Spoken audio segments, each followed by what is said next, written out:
Hello, BookTube. Just a little thing I wanted to talk about that you might have seen in the news. But first, your your glimpse of the babies. They are at the bottom of the bed, sound asleep. There you go. The item in the news that I want to talk about is the president's reading list. President Obama uh, announced and had publicized on the White House website the 5 books that he will be reading on vacation this month.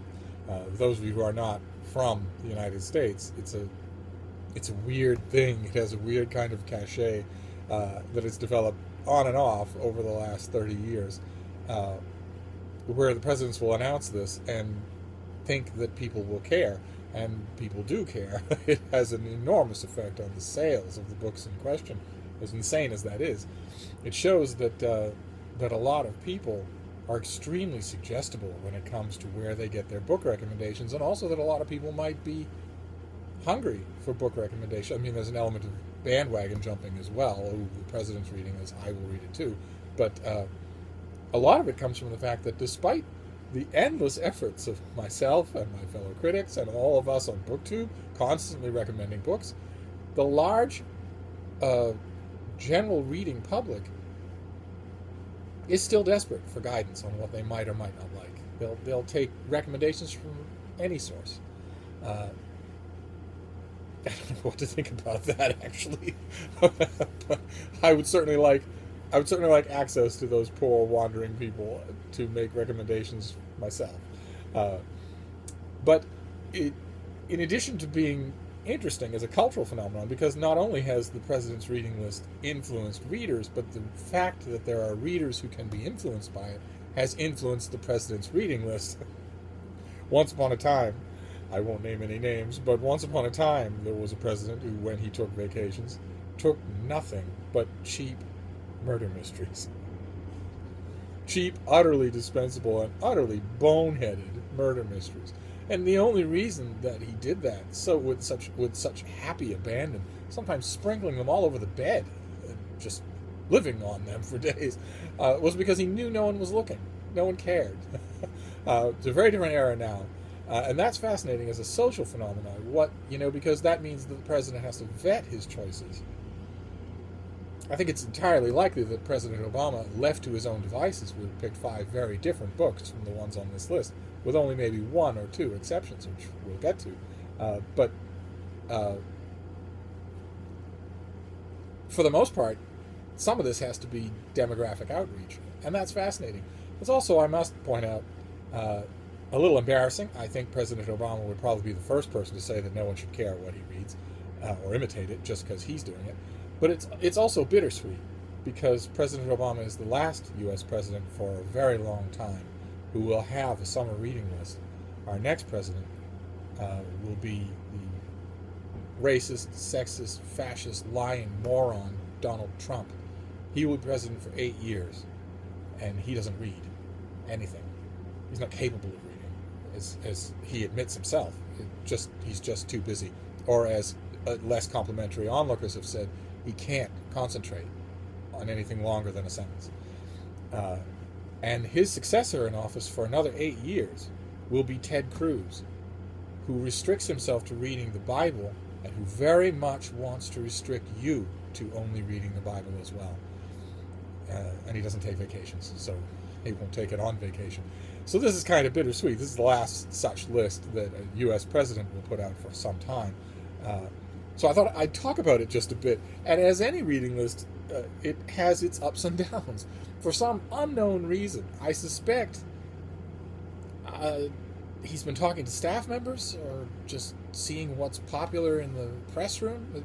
For some unknown reason, he's reading Sheila Hawkins' novel The Girl on the Train, which is a gigantic piece of garbage that has dominated the bestseller list for a year now, and is going to be a movie. It's a mess of a novel.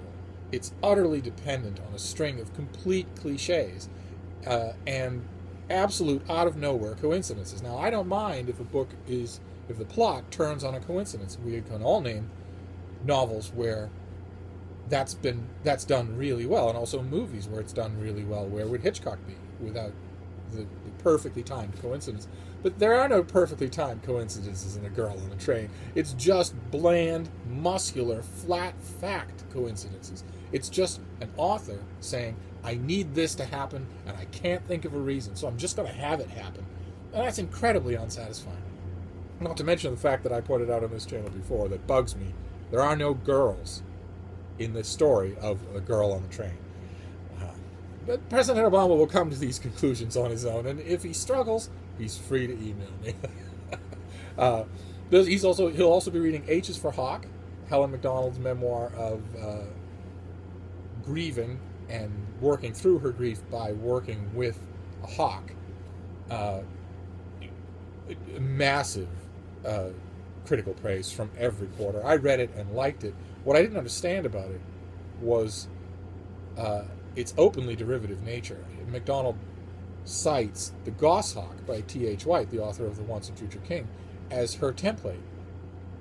And I honestly, I don't get what follows from there. The Goshawk is an infinitely better book than H is for Hawk. So if you cite it...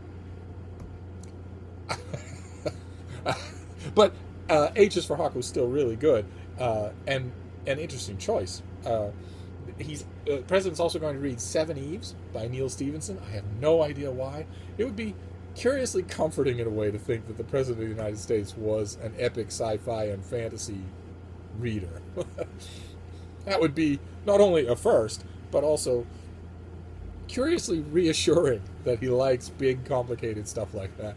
But the problem with Seven Eves is that it's needlessly complicated and doesn't make any sense, especially in the last quarter of the book.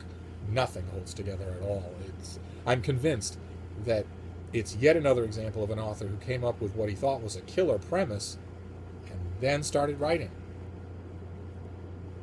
And that doesn't work in the big leagues. I wish they were all watching this channel so I could tell them all at once. That doesn't work in the big leagues. You actually need to know your story from start to finish. Otherwise, what are we paying you for? But the last two books on the President's list are home runs, and he's going to love them.